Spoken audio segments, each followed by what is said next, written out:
Donald Trump is portraying himself as a religious savior. He says Election Day will be Christian Visibility Day. Trump has repeatedly compared his criminal trials to the crucifixion of Jesus, promoted videos calling his re-election, quote, the most important moment in human history, and that describe him as a divinely appointed ruler. A shepherd to mankind who won't ever leave nor forsake them. So God made Trump. He claims to be a holy warrior against an imaginary attack on Christianity. They want to tear down crosses, but no one will be touching the cross of Christ under the Trump administration, I swear to you. He's even selling his own version of the Bible. We must make America pray again. Trump is playing to a rising white Christian nationalist movement within the Republican Party. I say it proudly, we should be Christian nationalists. Christian nationalists believe that the law of the land is not the Constitution, but instead the law of God, as they interpret it. Trump supporters are increasingly overt in their calls to replace democracy with a MAGA theocracy. The church is supposed to direct the government, and I'm tired of this separation of church and state junk. We're meant to be a Christian nation. We should be a Christian nation. Welcome to the end of democracy. We're here to overthrow it completely. We didn't get all the way there on January 6th, but we will endeavor to get rid of it and replace it with this right here. That was a cross he was holding. The idea that the will of voters is irrelevant because God has anointed Trump was a recurring message in the efforts to overturn the 2020 election. Because it is not Joe Biden that rules this country. Jesus Christ is the king of everything in this world. Christ is king! Christ is king! Christ is king! In previous videos, I've highlighted how MAGA Republicans have embraced core elements of fascism. The combination of fascism and Christian nationalism is called Christofascism, a term first used half a century ago by the theologian Dorothy Zola.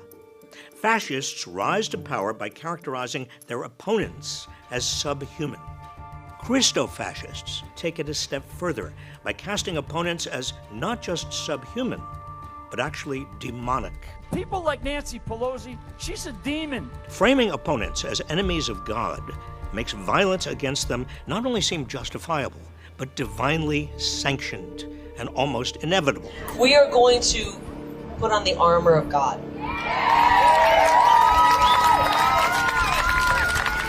And maybe strap on a Glock on the side of us just in case. When we take power, they need to be given the death penalty. And these people that are suppressing the name Christ and suppressing Christianity, they must be absolutely annihilated when we take power. Christofascists want to strip away a wide range of rights Americans take for granted. Former Trump staffers involved in developing plans for a second Trump term have called for imposing biblical tests on immigration, overturning marriage equality, and restricting contraception. And MAGA-aligned judges are already setting their dogma ahead of the Constitution. In his concurring opinion on the case that declared frozen embryos are people, Alabama Supreme Court Chief Justice Tom Parker cited God more than 40 times and quoted the book of Genesis and other religious texts. Nothing could be more un-American than the Christian nationalist vision.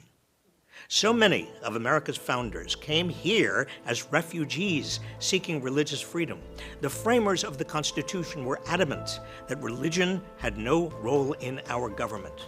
The words God, Jesus, and Christ don't appear anywhere in the Constitution.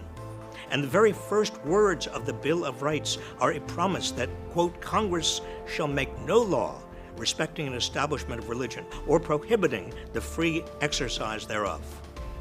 Christofascism, or any religion-based form of government, is a rejection of everything America has aspired to be, a secular, multiracial society whose inhabitants have come from everywhere, bound together by a faith in equal opportunity, democracy, and the rule of law. Beware.